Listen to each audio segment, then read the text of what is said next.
So I started saying no to a lot of money. I mean, that's what happened, I was just like, why do I need this? What's the point? We're profitable, we're growing. We have like a negative working capital cycle because our inventory turns like 12 times a year. We don't have any of these issues. So we just started to kind of like keep focused on building the business. And every time someone said no to me, they would give me a metric as to what the reason was. They'd be like, oh, well, everything's good, but this one metric. And I remember my like right hand at the time, we just kept a list of those metrics. And then we hit and exceeded every single one. And it got to the point where like we had probably some of the strongest metrics of any direct-to-consumer brand in the business. And I was just like, if they say that's it, then we're going to do it. If it's this, this, this. And our scorecard was unstoppable.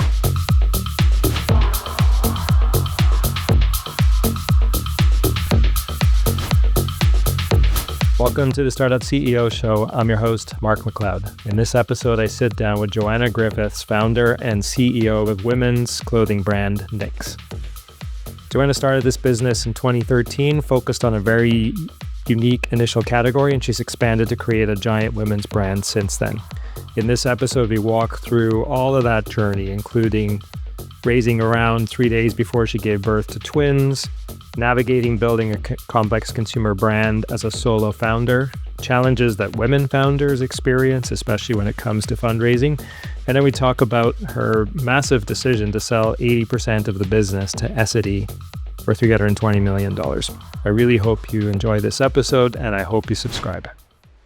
Joanna, welcome to the Startup CEO Show. It's a true pleasure to have you here. How are you doing today? I'm doing well. Thanks for having me. It's my pleasure. So I've been following your progress from afar for many years. You won't remember, but many, many years ago, we sat beside each other at a founders and funders dinner. Yes. Yep. I do remember. Back when that was a thing. And I feel like I was super early in your journey. And you've got one of the more unique journeys out there.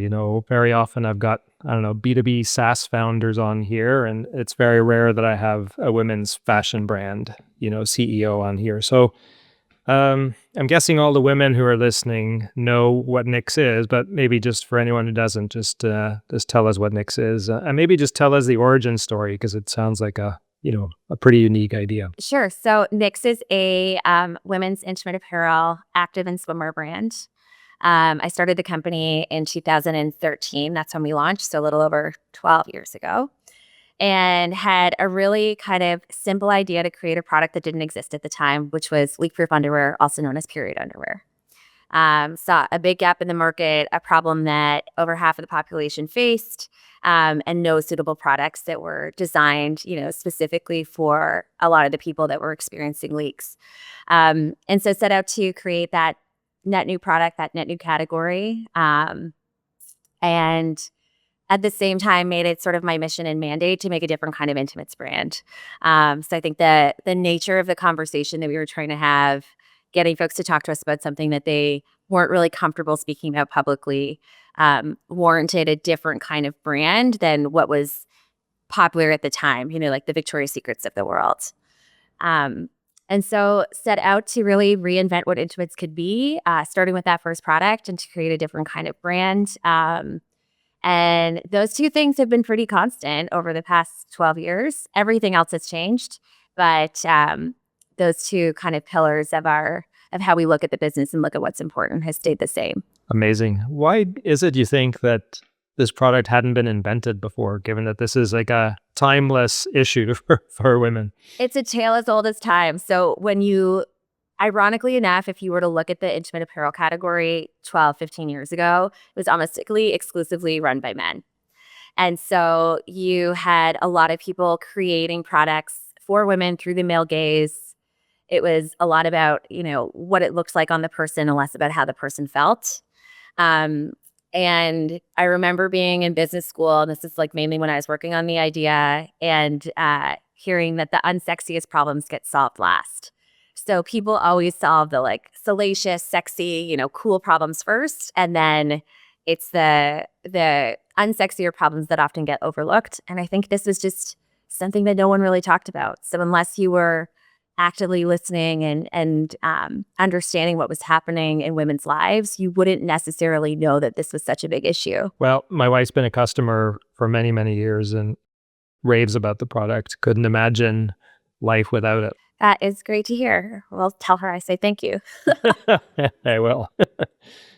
So my understanding is, and maybe you alluded to this already when you were talking about making the brand more approachable, but like you've grown Knix by attaching yourself to like a larger mission, like improving women's lives. Maybe just tell us about that. In my previous life before Knix, I spent a lot of time in media and entertainment.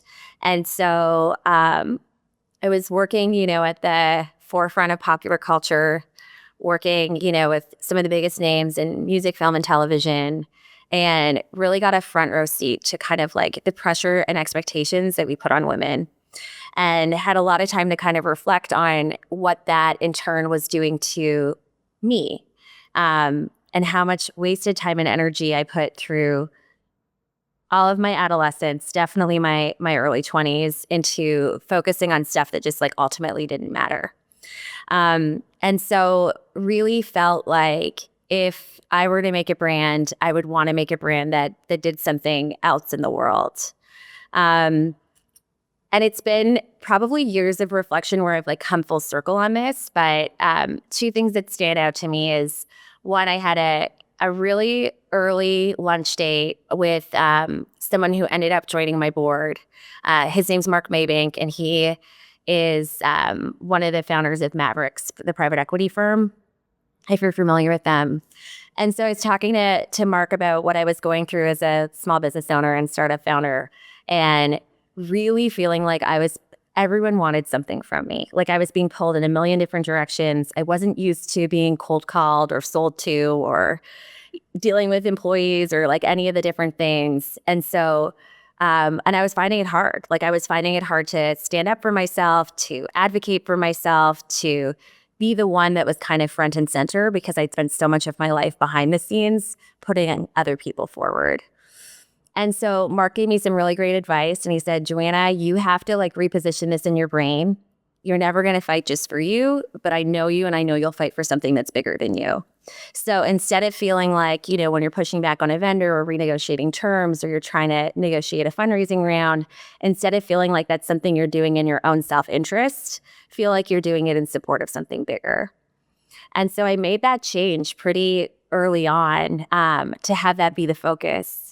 And then upon reflection, if you like look back at my childhood and the way that I was raised, there's really no one in my family that works in pursuit of financial gain. So I come from, both my grandfathers were ministers and missionaries. It's completely acceptable in my household to be a doctor or to be a teacher. But the notion of like doing something for your own self-good was inherently against my like internal programming system. And so that mission piece just kind of made it all make sense for me. And it was probably the best decision I ever made as a founder, because it ended up giving me, motivation to get out of bed when things were hard. It creates this fire and hustle inside of you where you feel like the work is never done and you're always just getting started, because you're barely scratching the surface of what's possible. And then it also stood us apart from a brand perspective, but we attracted a lot of people who wanted to work at Knix for that same reason. I remember in 2023 looking at our stats from the previous year, and we had 40,000 people apply for jobs at Knix. Oh my God. That's wild. No, it's wild. 40,000 people. And I like to think it's because the underwear is that good, but like no one is that a physical product doesn't drive that kind of desire to work somewhere. And I think a lot of it had to do with the mission. That's amazing. And by the way, I love like the power of one conversation. I'm sure it was more than that, but like that one interaction just reframed this thing for you, and then off you went. And I'm certain all of those challenges that you listed, kind of everyone wanting a piece of me, like you said them in the past tense, but I'm guessing they haven't gone away in any shape or form. If anything, they've probably gotten worse. Yes. those things never go to, it's the new normal as a founder. I think you're constantly feeling like you're being pulled in a lot of different directions, and there's specific outcomes that people have that they want to get out of interacting with you. And yeah, I should know this, but are you a solo founder? I am. Yes. How's that experience been? And do you regret doing it by yourself? This is such a funny question. The grass is always greener. I feel like you ask any solo founder and they say they wish they would have had a partner. And you ask any kind of founding team and they are always a little bit jealous of what it would be like to be a solo founder. So I think it's the only thing that I've known. I definitely think it's true that no one will work harder or care more than you do. So if you have a couple of those people on the team, it's extremely powerful. But it's the only thing that I've known. Fair enough. I wouldn't do it again. No, I'm sure not. I would try it different the next time, if that says anything. But yeah, I think it's hard. It's lonely. It's tricky. If you had known it would be this difficult, do you think you would have started? Never. No. Ignorance is bliss. Come on. Well, actually, that's maybe a loaded answer. I definitely think that there's something beautiful in being naive about how hard it's going to be. But I also think that your definition of hard changes over the course of building a business. And, I look back at things that 10 years ago would have had me, on the floor physically, kind of a complete mess. And now it brushes off like Teflon. So I think like you grow with it, you know what I mean? And the level of hard gets harder oftentimes because you're pushing to grow more and more and more. And so I probably still would have done it. I think I still would have done it. Yeah. But I had no intention to build what I built, which is really interesting. Tell me about that, meaning you didn't think it would be anywhere near this big or? Yeah, my first business plan, I was like, I'll run this for 4 years. We'll sell to one of these 4 companies. We'll get to $10 million in revenue. I'll have a team of like 5 people. It was not at all what this has turned into or become. So I think like I'm a big fan of small measurable steps and moving the goalpost versus like setting something so far out that then it's hard to find the way. That sounds important. So let's talk about that for a second. So I do want to talk about fundraising separately, but so it's less about that, but more like when you were fundraising, did you have to articulate a big vision? And was that at a disconnect with what you just said about how you actually like to run this company? I think I did have to, yeah, for sure. You have to articulate a big vision. One of my angel investors who like is quite connected to the VC world said that I was one of the most disarming pitchers that he'd ever seen. Okay. Because that sounds positive. Yeah. I assume it was intended to be positive. I think I would go in and I would communicate what was possible and communicate all the reasons why it could be something large. But then I was also very self-aware of the potential setbacks and what would make it challenging to get there. And I think that is very untraditional for people who are going into pitch. I think most people go in kind of bulletproof, like sell the rocket ship to the moon. Nothing's going to get in the way.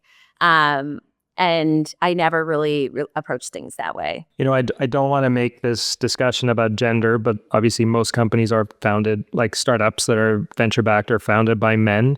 And if I stereotype, men maybe are great at the bravado, whether they believe it or not, and maybe women are harder on themselves. Do you think that was a factor in what you just said? For sure, I think it was a factor. I forget what year it was. I think it was maybe 2018. There was this study that came out by the Harvard Business Review that showed that women get asked different questions in financing rounds than men do. No doubt.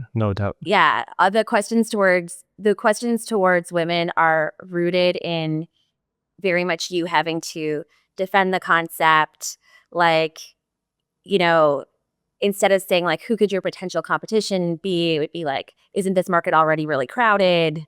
Like it's just a different kind of question set. And so by the time that study came out, I had probably pitched 500 people. And I'm sure that I was getting asked those kinds of questions, And so you just like learn to anticipate what the questions are and have answers for them. And I think that was probably the tactic that I was taking. So let's go into fundraising for a minute. So the investor community is pretty male, and therefore that audience would not have a firsthand appreciation for what you were building. So how hard was that? How did you get them to get over the hump? At a certain point, traction would do it, right? Once you're going, but maybe the initial round, like how did that come together? Initial round of pitching was confusing, is the best way to describe it. Had a lot of experiences, and this is when we would do everything in person as well. So like every pitch you would do in person, right? So I would go to Sand Hill Road and, the different spots and go from meeting to meeting. And I remember, especially in the early days, like 2013, 2014, without fail, every conversation went the same. I would enter into the pitch. At some point within the first 60 to 90 seconds, the person across from me would realize what I was there to talk to them about, which was leak-free underwear for women who leak on their period and pee themselves a little bit. There would be a moment of horror, Mark. They would interrupt the meeting. They would go run into the hallway and grab whatever woman they could find. That's awesome. Serious. This was every meeting. It's so good. Sometimes I'm not even convinced the person worked there.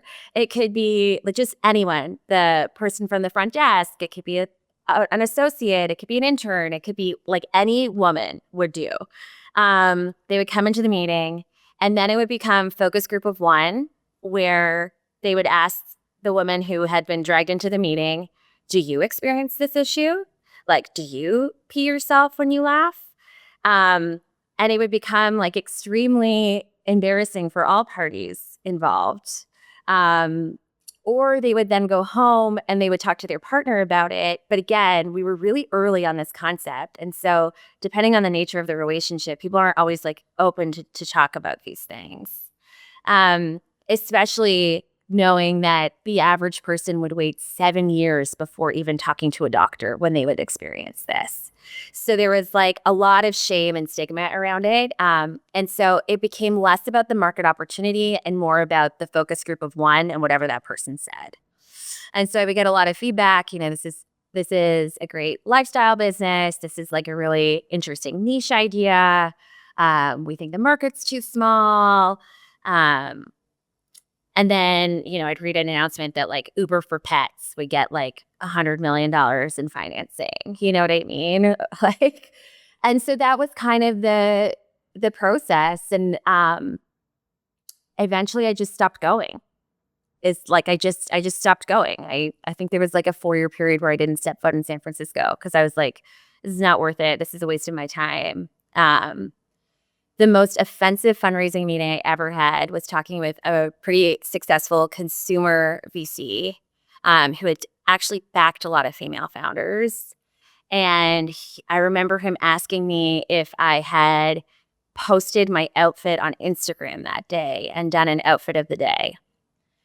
And I said I hadn't. And then he told me that I was lazy and not maximizing the opportunities for the business because I wasn't leveraging my potential to be a spokesperson/influencer. How obnoxious. Seriously, can you imagine? And it's not at that point we were probably doing well over 30 million in revenue. We had great traction, and he wasn't even interested in the metrics. He was just interested to know if I posted my outfit on social media. And that's felt really broken to me. Truly, truly broken. So I started saying no to a lot of money. That's what happened. I was just why do I need this? What's the point? We're profitable. We're growing. We have a negative working capital cycle because we are turning our inventory turns 12 times a year. We don't have any of these issues. And so we just started to kind of keep focused on building the business. And every time someone said no to me, they would give me a metric as to what the reason was. They'd be like, oh, well, everything's good, but this one metric. And I remember my right hand at the time, we just kept a list of those metrics. And then we hit and exceeded every single one. And it got to the point where we had probably some of the strongest metrics of any direct-to-consumer brand in the business. And I was just if they say that's it, then we're going to do it. If it's this, this, this. And our scorecard was unstoppable. So is this fuel? It's just like, I'm going to spite these naysayers? I don't think it was fuel, but I think it was like, okay, what can we take from this? What are we missing that they think other brands have that we don't? And how do we just add that to our scorecard? I think, you mentioned you have a lot of B2B SaaS founders on the show, and that it's very rare you have a female consumer founder. I mean, I just didn't know a lot of people that were building at the scale that I was building at as we were doing this. And so I took those chances as opportunities to learn and to understand, what things look like for other brands, and to build the best company that I could. That was kind of the focus, My understanding is you closed a funding round 3 days before giving birth. Yes. That is mental. To twins. To twins, of course. That's just one baby, too. That is insane. How was that experience? That was interesting. That one was actually, if I'm honest, that was a pretty heart-wrenching experience for me. I obviously had a lot of conviction that our business was like strong enough to raise that kind of money, even though I was pregnant, and set some pretty ambitious timeline goals to do it. And it was extremely disappointing to have, built a brand that had all of those metrics and had all of those things, and to still be questioned about my ability to build the company. And so I remember talking to Sean at the Globe and Mail about this when we did the fundraising announcement.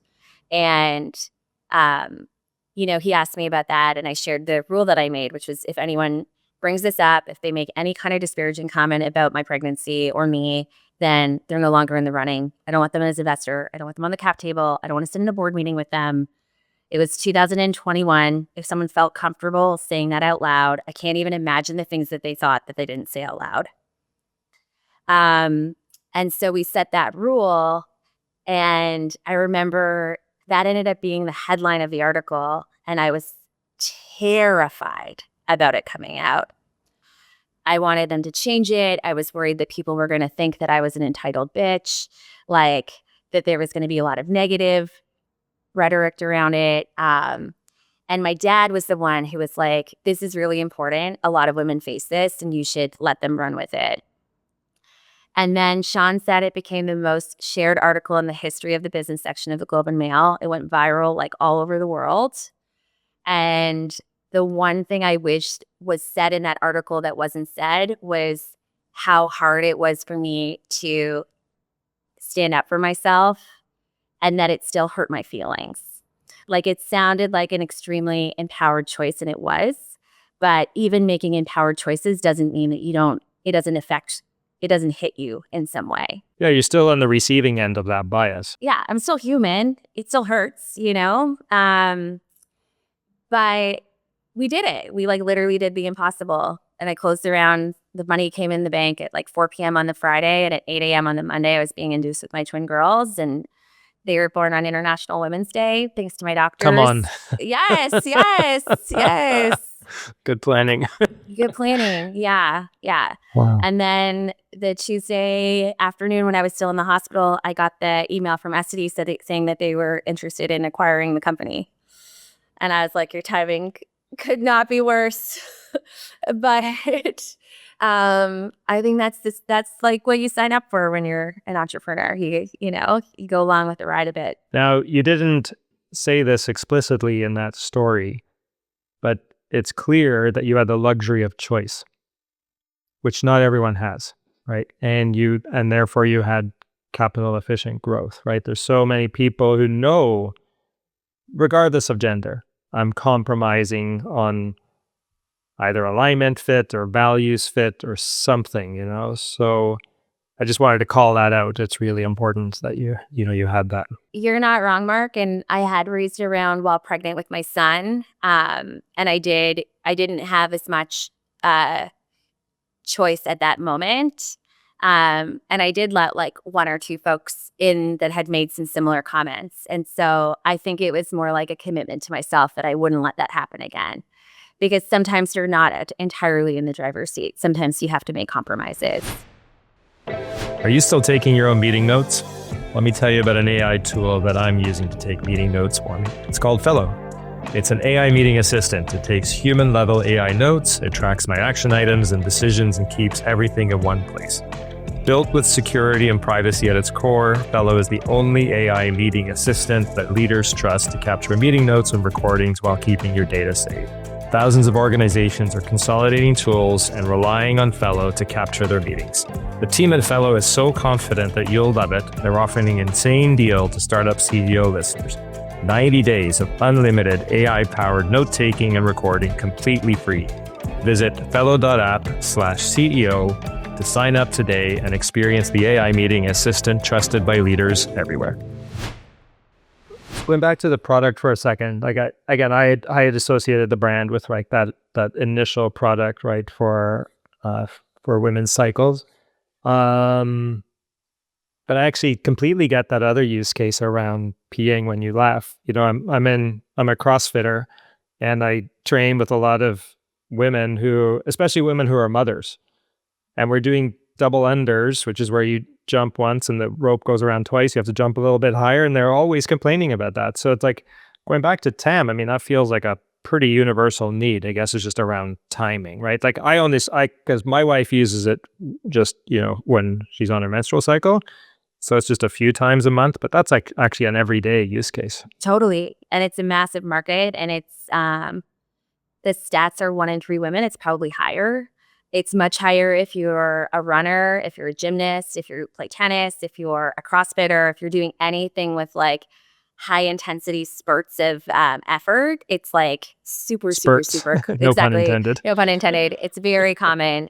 And it can start as young as like 7, 8, 9 as well, which is really interesting. So like most gymnasts experience this from a really, really, really young age. There's like a clear sort of unique value proposition there. Can you talk about how, because the product line's expanded kind of way beyond that now, like how did you navigate that and have the other products just become fashion, or do they still sort of tie back to that value proposition in some way? Yeah, so it started with that leaf-proof underwear. Then we went into wireless bras. So saw the opportunity to create like really comfortable, functional wireless bras that supported women of all cup sizes.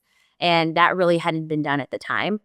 So we were first to market with these like bonded bras that you'll now see everywhere if you go into a lingerie store. And then we kind of developed this muscle of like taking everyday products and then re-engineering them so that they would be really designed for the wearer and bringing something new to the equation. And so that started with in bras, then we started making more like tank tops and things that incorporated that innovation. The biggest win we probably had from a product development standpoint was the first sports bra that we launched in 2018. I remember the design brief that I gave, like when we would talk about it, I was like, I want people to look at this and feel like they're seeing an iPhone for the first time and they've been holding like their Nokia brick phone. Like it was just like, we wanted it to be that different. Even though you were focusing on function over form? Yeah. Because there were so many different things to solve for in sports bras that had been overlooked. Did you know that the sports bra was invented in 1976? I did not. We literally put a man on the moon before we figured out what to do with women's breast bouncing in exercise. Like that in and of itself is nuts, right? And the first sports bra was 2 jock straps sewn together. It was not. It was, yes. That's mental. We interviewed the inventor of it for the launch of our sports bra and got the original one pulled out from the Smithsonian and held this event in New York City. And so we worked really hard on that product. And when we put it up against third-party testing, it outperformed over 800 bras on the market, including the #1 leading bras from all of the major players. So we just like became relentless about product. And really felt like there was a lot of room to improve people's everyday lives by tackling these products, which are the first thing that they put on, the last thing that they take off, that they spend a lot of time in. And that has been like a core pillar of our strategy from the very beginning. Occasionally we'll do like a little fluff fashion here or there for sure, but it's like 80% of the business comes from these like hardcore innovation pieces. So this sounds like the anti-Victoria's Secret. Is Victoria's, like, is there a trend to move, like, not buy products that are for the other sex or for look, but are really actually just for function? Yeah, and I think you're seeing it beyond just intimates, to be honest. I think you've seen it a lot of decisions put across fashion where women are dressing for themselves. They're making choices for how they want to feel.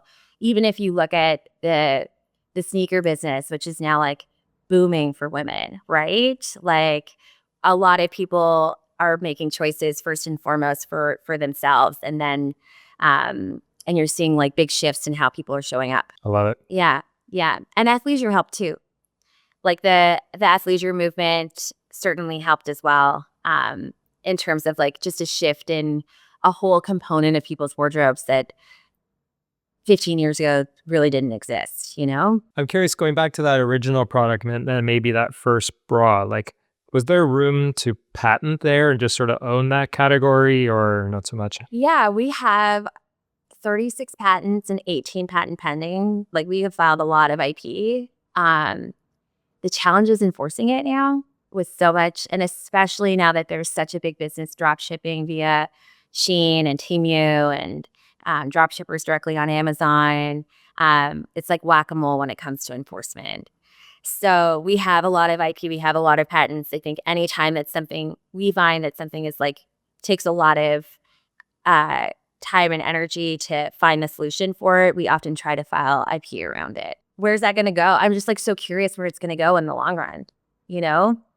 Because it's the enforcement is so tricky. And you manufacture in China, right? We manufacture, yeah, in different parts of Asia, but a lot of it is in China. Certainly a lot of, not a big enforcement of IP rights in China. Sure. No. Yeah, exactly. Maybe last product question, and then I'd love to talk more about the CEO role and the Essity deal. My understanding is a decent amount of your innovation has come from customers. Can you maybe just talk about that? Yeah, I again, it's been ingrained in our company DNA since the very beginning. So I think I didn't have a product background, never made a physical thing before in my life, and so the whole idea came from listening to women and what it was that they were looking for. And then we started with crowdfunding. So again, you kind of like put the system in place where you're really like collaborating with your customers on how to make things. And we get something happens actually when you listen to people and you make things that they want, is that more and more good ideas come forward. So the number of times, there's probably like one message I get a week, at least in my own personal Instagram DMs, that is like, I'm sharing this with you because I think you actually might make it. And so I think that's like such a gift, you know, when your customers are actually willing to take the time and energy to tell you what it is that they want, and to tell you where their pain points are. And then our job becomes, you know, how do you decipher that? And we've got this feedback system everywhere. I mean, I get store notes at the end of every single day from every retail location that we have that has like customer wins and opportunities and product feedback. And so the job that I have is sort of like, how do you filter that and then prioritize towards like the biggest projects that you can that are going to have the biggest impact. Yeah, I love that evolution because that initial product, I don't know, it's almost like Steve Jobs launching the iPhone. People didn't know that this was even an option until you made that first one, but then afterwards, yeah, you're incorporating that feedback. Knix has to be one of the larger outcomes to have started via crowdfunding. I haven't checked that stat, but you've got to be up there. I think so, especially in terms of like still existing, 12 years later. I would be curious as well. So maybe moving on to you, I talk to lots of CEOs who make decisions through deep, rational Vulcan thought, and they're going to Gantt chart things and do 2x2 matrices. My understanding is you use your gut to make decisions a lot. So I'd love to hear about that. I've never made a Gantt chart in my life. It hasn't happened yet. I don't think I know what it is. I mean, I took those courses. I think I am in a unique position where I see a lot. I'm obsessed with my business. I read constantly about it. I look at every social media post that goes up. I read every single comment. I review the store notes. I just get inundated constantly with data and feedback. where I'm able to triangulate like what the best next move is.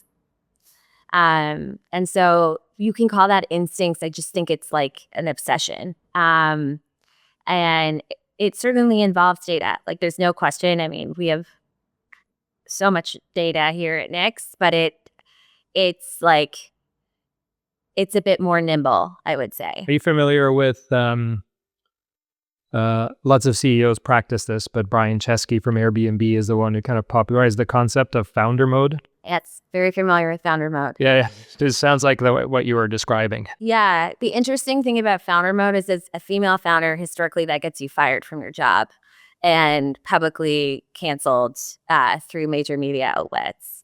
As a man, you're like celebrated. You're celebrated, yeah. A visionary, and and as a woman, you're called a micromanager, like toxic boss. So I don't think I'm like as extreme as what Brian proposed, but I think I've probably had to tone that down over the years, knowing that if not delivered the right way or if not harnessed properly, that it can lead to negative outcomes. Like, you disagree with this. I know it, Mark. We have talks about this all the time. Full disclosure, you are my coach and you give me advice. And I'm like, yeah, if I had a penis, I could do that too. I just like, it's a little bit different over here, I get it. I mean, I don't truly get it. I'm not in your shoes. No, for sure. I feel like, but what you're saying needs to be heard. And people need to just get over their discomfort and their biases.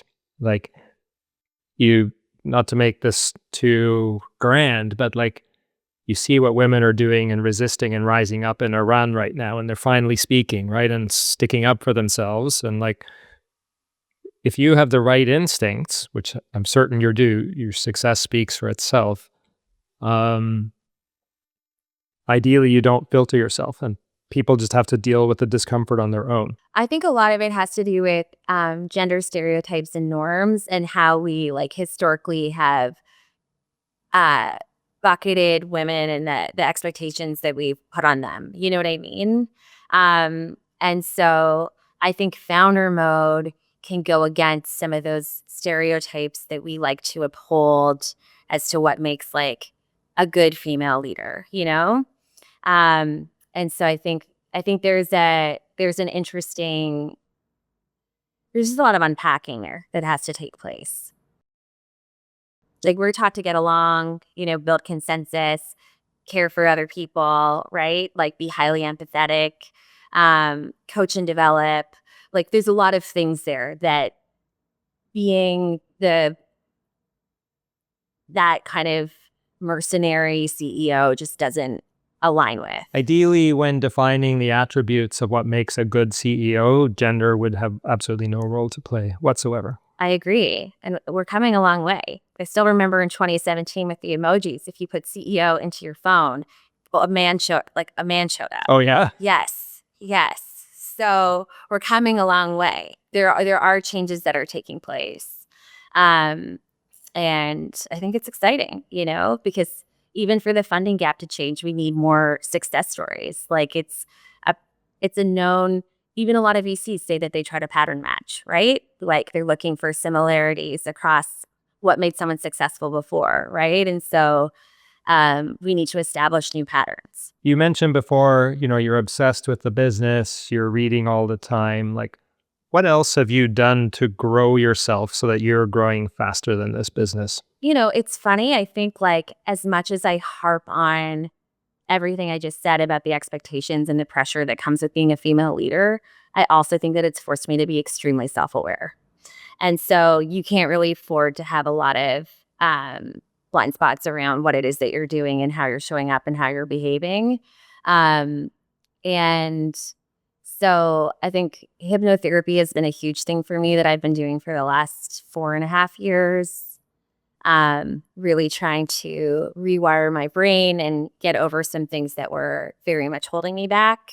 So that has been huge. The network that Can I just dig into that for a second? Is it sort of like cognitive behavioral therapy at the next level of that? Like literally like triggers, you're starting to go down a spiral and you have a built-in, like, I'm not going to get triggered by that. Is it literally that, or how does it work? Yeah, so I work with a hypnotherapist who's kind of like a coach, and I've been working with her since 2020.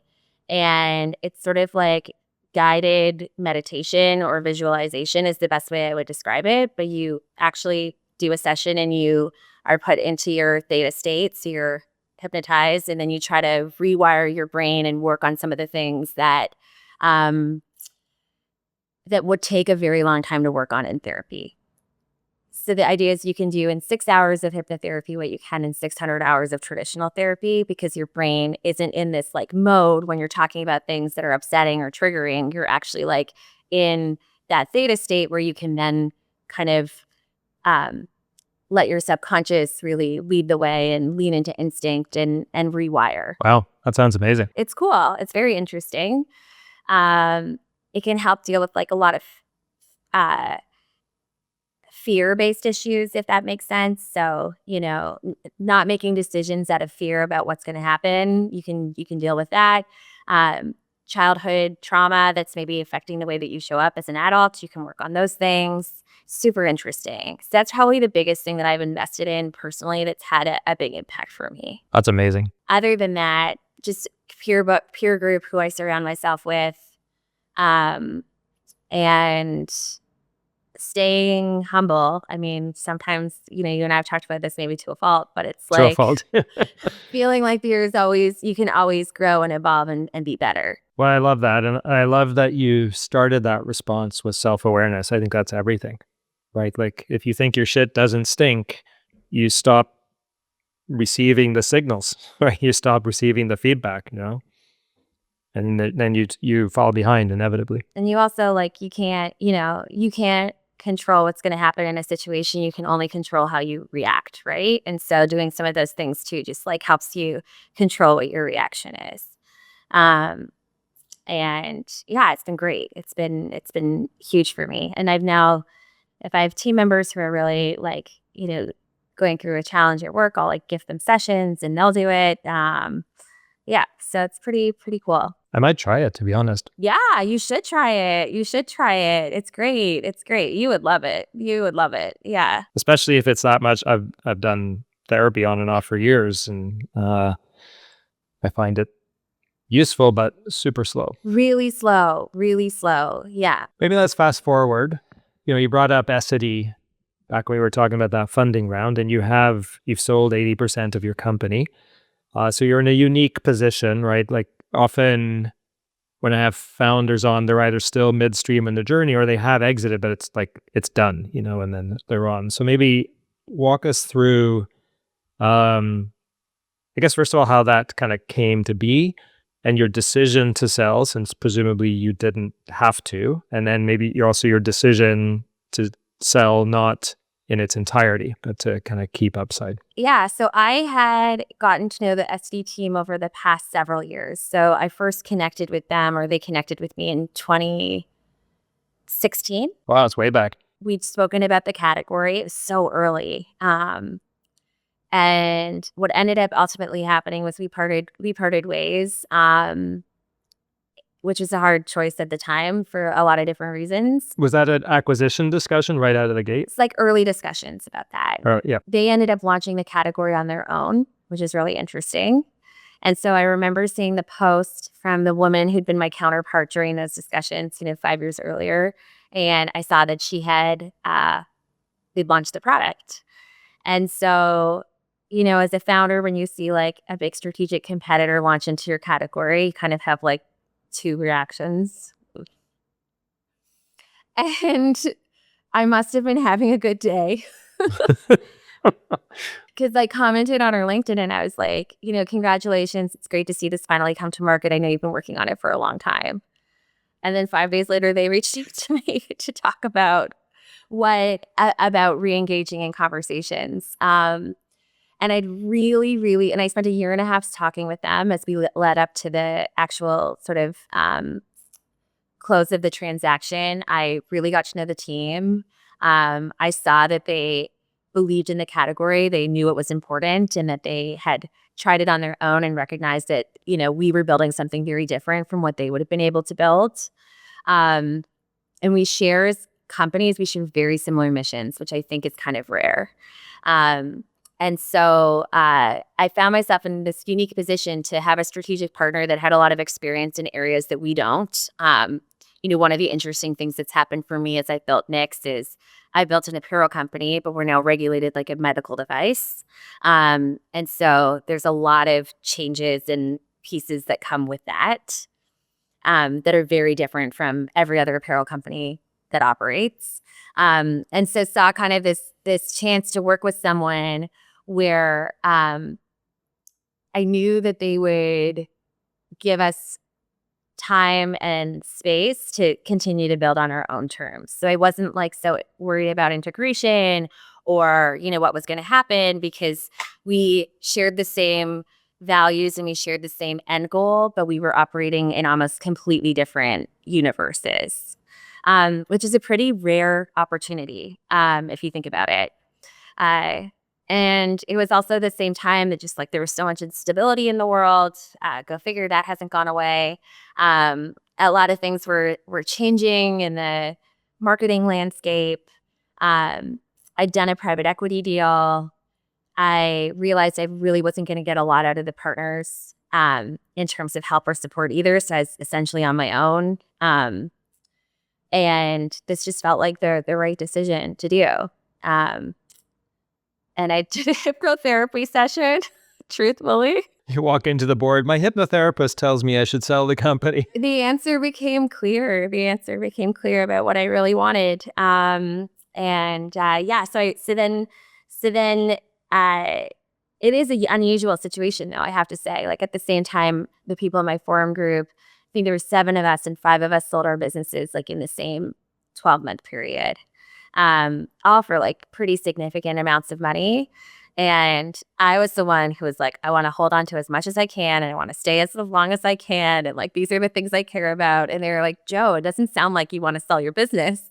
And I was like, I don't. I actually just found a partner that I want to work with that I think could be a good long-term partner. And so it's a bit of an untraditional setup. Since you had so much history getting to know each other and the fit was so good, I'm guessing you didn't run a standard process and it was just like one exclusive discussion? Much to your horror, I didn't use a banker. I negotiated the transaction on my own. And I didn't run a process. No, because the business wasn't really for sale. And so that was an interesting one. My board actually supported that, which was great. Like they understood why these were the people I wanted to work with. And it wasn't like, let's go get the highest bidder. And then because of the timing and it was so close to that fundraising round I'd done, I just ran a huge private equity process. So everything was sort of there ready to go, What was the timeline in between closing the PE and then closing the sale? 3 days after close for first outreach. So I think my first month check-in with my new partners, I had to tell them that this was kind of on their horizon. And then I think it was 14 months to the announcement. And then we had to go through regulatory clearances. So that added another 3. But start to finish, it was like less than a year and a half. So quick IRR for your private equity investor. I think they did quite well. So you have all this history, maybe as we start to wrap up 2013 to now, if you had to distill, and by the way, realizing that landscapes change, but if you had to distill that down into advice for like the person starting the business, a direct-to-consumer business today, what advice would you give them? See, I'm not in a SaaS business, so I think it's a little bit different. One thing about running a consumer company is that every single year you have to re-earn your audience and you have to re-earn your consumer base. And so I think like there's no clear playbook and there's no rinse and repeat strategy. As the world changes and as preferences change and as the way that people consume media change and what they wear changes and, we have to change and evolve too. So I think that knowing that I know that now, not having a whole lot of history in the category actually has been very helpful. because there was no playbook when I started this. I had to make it up on my own. And so the way that I've built things and the way that we've responded has been different. But I think that is definitely something that I want people to know, that it's hard and it continues to be hard, and you like have to re-earn your place like every single day. And you can't take that for granted. The other piece, and we talked a little bit about it, but that has fully clicked into me now is that the only person thing that's had to keep up with Knix's growth has been me as an individual. And so like the amount of energy and effort it takes to make sure that you are constantly growing and that like you deserve your seat as the company grows is huge. And so I think in the early days, I didn't do as much coaching and I didn't put as much time and energy into that. And now I put a big emphasis on it because I see that it's important. Those are two main takeaways. And, to go full circle back to the point before, that mission thing was huge.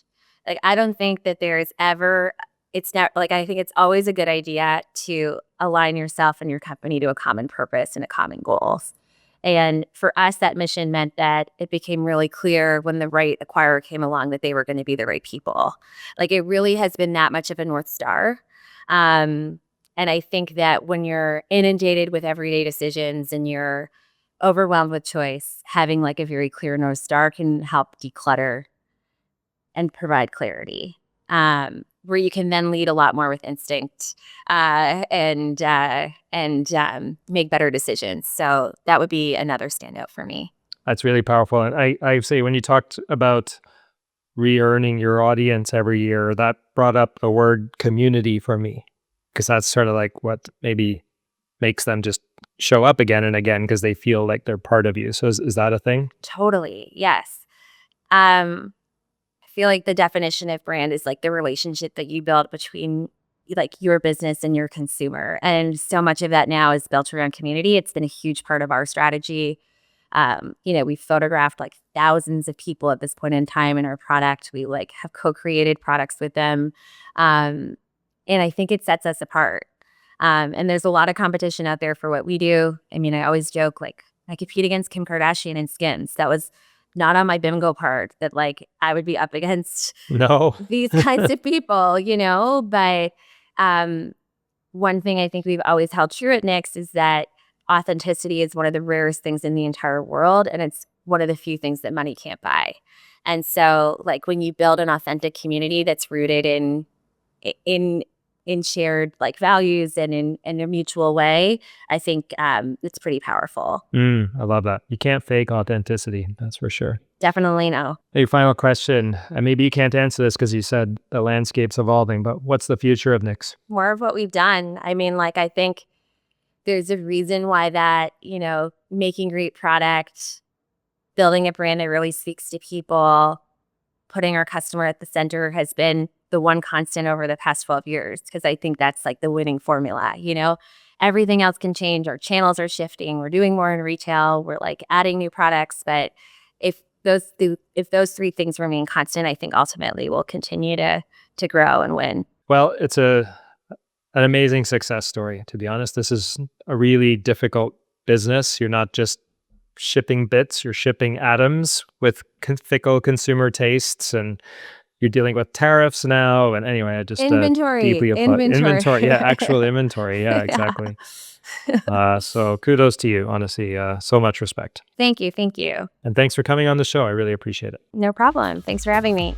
Hey, thanks for listening to the Startup CEO Show. If you'd like to connect with me, be sure to visit my website at markmacleod.me or follow me on LinkedIn at @themarkmacleod or Twitter at @markmacleod_. And if you want to tune in again next week, be sure to subscribe on YouTube, Spotify, Apple, or wherever you get your podcasts. We'll see you next time.